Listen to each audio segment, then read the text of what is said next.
지하철 마지막 칸. 어쩌면 누군가는 거기서 나오지 못할지도 모릅니다. 하늘을 보지 말 것. 2006년 2월 지방국립대에 합격한 김성우는 입학을 앞두고 학교 근처 원룸을 구하러 지방 소도시인 경북의 S시에 내려왔다. 부동산을 전전하던 끝에 비교적 싼 월세에 조용하고 살기 좋아요. 라는 소문이 있는 아파트 단지를 하나 추천받았다. 1998년에 완공된 6층짜리 임대 아파트로 총 3동 36가구 규모.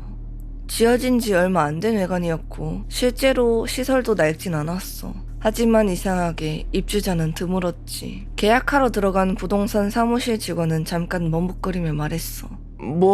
조용하고 좋아요. 옆방 소음도 없고 너무 조용해서 문제라면 문제지만. 사람이 별로 없어서 그런가요? 아니요, 입주자는 많았어요. 근데 대부분 오래 안 살고 나가더라고요. 성우는 별 생각 없이 204호를 계약했어. 이삿날 짐을 옮기고 현관문을 닫자마자 느낀 건 이상할 정도로 조용한 공기였어.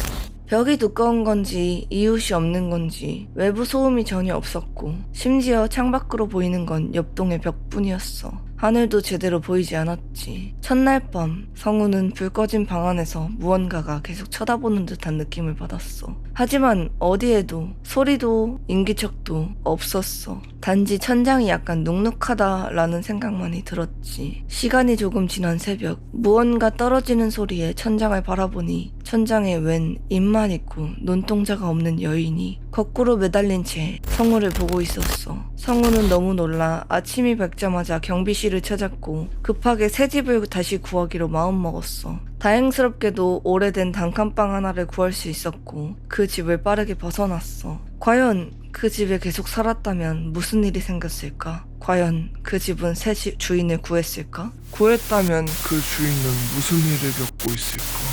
아직도 의문이야. 다음 이야기입니다. 지하철 마지막 칸. 밤 늦은 시간 당신은 지하철을 탔습니다. 사람들은 거의 모두 내렸고 마지막 칸에 홀로 앉아 있었죠. 바깥은 깜깜한 터널, 작은 창문 너머로 흘러가는 어둠만이 보입니다. 문이 닫히는 소리가 들렸고 잠시 눈을 감았어요. 내릴 역은 한정거장 앞으로 남았는데 문이 열리지 않습니다. 몇 번이고 손잡이를 잡아당겨봤지만 단단히 잠겨 있었죠. 스피커에선 역 안내방송이 들리는데 반복되는 문장. 다음 역 도착입니다.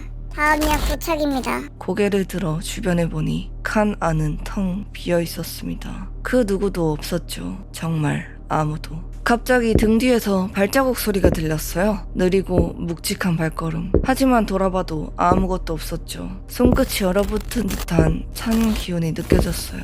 누구 있나요? 속삭이듯 불러봤지만 대답은 없었죠. 그때 문을 두드리는 소리가 들렸습니다.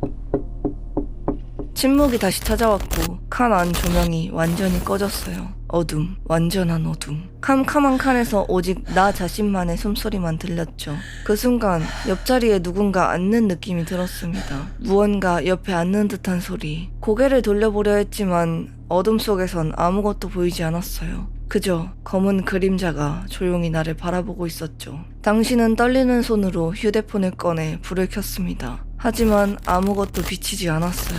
오히려 휴대폰이 꺼져버렸죠. 그리고 갑자기 문이 열렸습니다. 바깥은 한 치 앞도 보이지 않는 깜깜한 터널. 당신은 무작정 내렸어요. 뒤를 돌아보니 그 칸은 다시 텅 비어 있었습니다. 그리고 그 어둠 속에는 아직도 누군가가 앉아 있었죠. 지하철 마지막 칸. 어쩌면 누군가는 거기서 나오지 못할지도 모릅니다.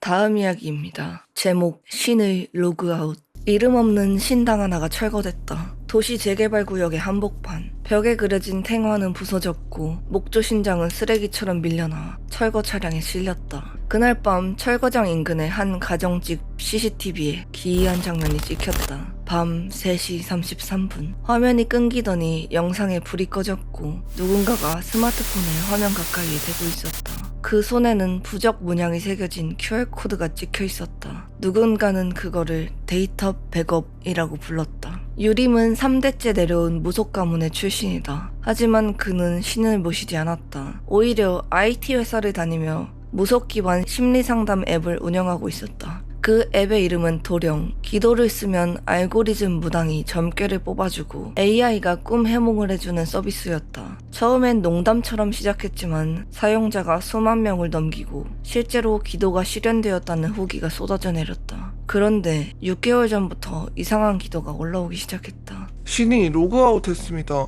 제 혼이 앱에서 나가지 못하고 있어요. QR코드를 스캔한 이후 꿈에 누군가가 나타납니다. 제 아이디를 부릅니다. AI 상담사는 이를 필터링하지 못했고 결국 유림은 직접 앱 로그를 열람한다. 그는 충격에 빠졌다. 앱 내부에 존재하지 않은 손님이 아닌 존재의 접속 기록이 있었다. 사용자 IP도 없었고 아이디도 없었으며 로그인 시간은 항상 3시 33분 33초였다. 닉네임은 하나, 정좌. 이후 앱 사용자들 사이에서 이상한 일들이 생기기 시작했다. 꿈에서 누군가와 앱 화면으로 채팅을 나누고 깨어나면 실제 앱에도 기록이 남아있었다. 그 메시지는 대부분 이렇게 끝났다. 넌 이제 신의 저장소야. 특정 유저들은 현실에서 갑자기 굿판에서 사용하는 방울 소리를 듣거나 재단도 없는 방 안에서 죄를 지내는 흉내를 내며 잠에서 깨어났다. 그리고 몇몇 사람들은 앱에 로그인할 수 없다며 실종되었다. 이상한 점은 그들의 스마트폰은 켜져 있었고 그들의 카메라 앱엔 동일한 사진 한 장만이 있었다. 도시 야경을 배경으로 앉아있는 낡은 목신 항구.